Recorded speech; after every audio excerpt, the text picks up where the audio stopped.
दोस्तों, सल्तनत उस्मानिया जो कि तकरीबन 6 सदियों से ज्यादा अरसे तक कायम रही, दुनिया की सबसे ताकतवर और मारूफ सल्तनतों में शुमार होती है। इस इस्लामिक सुपर पावर को आर्किटेक्चर, लिटरेचर और फौजी मजबूती की बिना पर एक कामयाब सल्तनत के तौर पर जाना जाता था। आज की इस वीडियो में हम जानेंगे कि सल्तनत उस्मानिया किस तरह वजूद में आई, किस तरह इस सल्तनत ने इतने लंबे अरसे तक कामयाबी से हुकूमत की, इस सल्तनत के चलते दुनिया में कौन कौन सी नई तब्दीलियां देखने को मिली, और आखिर में हम बात करेंगे इस सल्तनत के इख्तिताम की।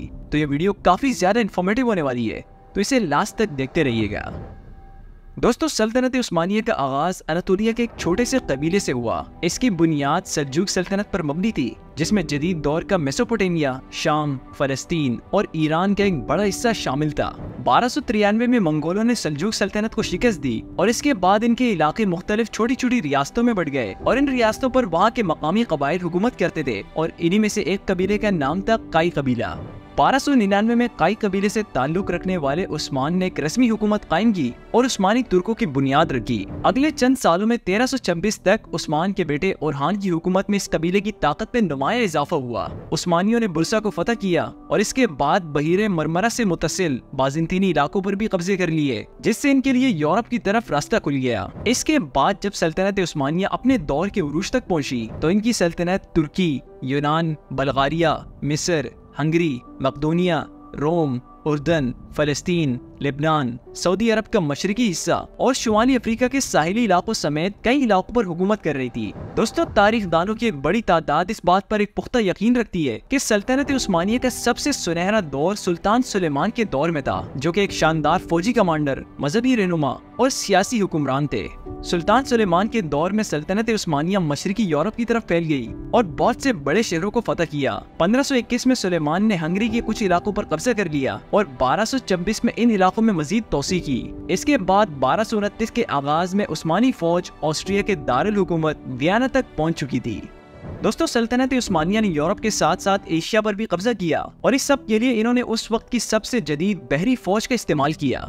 इन फतूहात ने सल्तनत उस्मानिया को एक बड़ी सुपर पावर में तब्दील कर दिया और जब सुल्तान सुलेमान का इंतकाल हुआ तो सल्तनत उस्मानिया की कुल आबादी 15 मिलियन तक पहुंच चुकी थी। दोस्तों, सुल्तान सुलेमान के दौर में सल्तनत उस्मानिया ने न सिर्फ फौजी मैदान में बल्कि सियासत, कानून और सकाफत के मैदान में भी नुमाया कामयाबी हासिल की। खास तौर पर सुल्तान सुलेमान की इस्लाहात और इनकी हुकूमत के दीगर पहलुओं को इस्लाम के सुनहरी दौर में भी शामिल किया जाता है कि जिसने इस खित्ते समेत दूसरे ममालिक पर भी बड़ा असर छोड़ा। इस अरसे के दौरान इन्होंने इंजीनियरिंग, फिलॉसफी, मेडिसिन, लिटरेचर और इकोनॉमिक्स जैसे मुख्तलिफ शोबों में कामयाबियां हासिल की।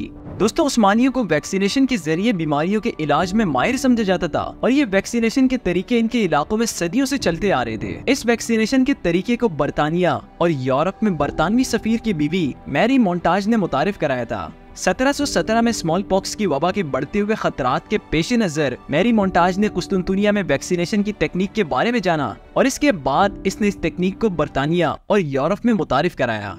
दोस्तों, उस्मानियों ने जंगी फतूहात के साथ साथ आर्ट, आर्किटेक्चर, साइंस और मेडिसिन के मैदान में भी शानदार काम किए हैं। खास तौर पर जब सुल्तान सुलेमान तख्त नशीन हुए तो इन्होंने आर्ट, आर्किटेक्चर और कानून के मैदान में तरक्की लाने में अहम किरदार अदा किए। इन्होंने एक सेकुलर कानूनी निज़ाम को मुतारिफ कराया जो कि सिर्फ सल्तनत उस्मानिया के लिए ही मुतय्यन था। ये कवानीन टैक्स पेयर्स और टैक्स रिसीवर्स के दरमियान ताल्लुकात को बयान करते हैं और टैक्स की शरह को मुनज़्ज़म करने में मदद करते हैं। आर्किटेक्चर के मैदान में बहुत सी मसाजिद और सरकारी इमारतों को तामीर किया गया और ये इमारतें सल्तनत उस्मानिया की खुसूसियत को अपने ऊपर मौजूद छोटी छोटी तफसीलात के जरिए जाहिर करती है और इस दौर की सकाफत को जाहिर करने में अहम किरदार अदा करती है। सुल्तान सुलेमान के दौर में ही कुस्तुनतुनिया को सल्तनत उस्मानिया का कैपिटल डिक्लेयर किया गया, जिसे कि आज हम इस्तांबुल के नाम से जानते हैं। ये शहर अपने इसी नाम से मशहूर है और आज भी अपनी खूबसूरती के चलते सयाहत का मरकज है। उस्मानी रियासत ने साइंस और मेडिसिन के मैदान में भी काफी कामयाबी हासिल की। उस्मानी उलमाए कराम ने साइंस के मुख्तलिफ शोबे जैसे mathematics, astronomy, philosophy, physics, geography और केमिस्ट्री में इल्म हासिल किया और इनमें खूब तरक्की की। मेडिसिन के मैदान में बहुत से ऐसे आलात को इजाद किया गया जो कि आज भी दुनिया इस्तेमाल करती आ रही है। दोस्तों, ये तो बात हो गई सल्तनत उस्मानिया के आगाज और उरूज की। अब बात करते हैं कि इनका जवाल कैसे शुरू हुआ। 17वीं सदी के आगाज में सल्तनत उस्मानिया के जवाल की निशानियां जाहिर होना शुरू हुई और ये जवाल सबसे पहले यूरोप में फौजी और इक्तिसादी दबाव की वजह से शुरू हुआ।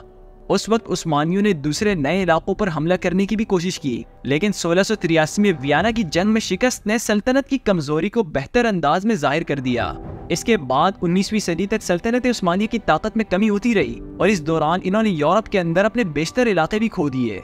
1912 और 1913 में बल्कान की जंग में सल्तनत की मुश्किलात में काफी इजाफा हुआ और इसका असर बाकी यूरोपीय दुनिया तक भी फैल गया। 19वीं सदी के बीच तक सल्तनत उस्मानिया ने रियासत की मजीद तरक्की और पेशरफ्त और मुल्क की हालत को बेहतर बनाने पर काम भी शुरू किया, लेकिन ये तमाम कोशिशें नाकाम रही। इसके बाद पहली जंग अजीम शुरू हुई और इस जंग ने सल्तनत उस्मानिया को मुकम्मल तौर पर तबाह करके रख दिया। जंग के दौरान सल्तनत उस्मानिया ने जर्मनी और ऑस्ट्रो हंगरी का साथ दिया, लेकिन इस जंग में इनको शिकस्त का सामना करना पड़ा और इसके नतीजे में सल्तनत उस्मानिया के बेशतर इलाके बरतानिया, फ्रांस, यूनान और रूस के दरमियान तकसीम हो गए। 1922 में उस्मानी सुल्तान का टाइटल खत्म हुआ, जिससे बाज़ाब्ता तौर पर सल्तनत उस्मानिया का भी खात्मा हो गया और इसके एक साल बाद यानी 1923 में जमहूरियत तुर्की या रिपब्लिक ऑफ तुर्की का क़याम हुआ। दोस्तों, मैं उम्मीद करता हूं कि इस छोटी सी वीडियो से आपको सल्तनत उस्मानिया के बारे में काफ़ी कुछ जानने को मिला होगा। आपको ये वीडियो कैसी लगी मुझे कमेंट्स में ज़रूर बताइएगा और इस चैनल को भी ज़रूर सब्सक्राइब कीजिएगा। आपसे मुलाकात होगी एक नई वीडियो में, तब तक के लिए इजाज़त दीजिए। अल्लाह हाफिज़।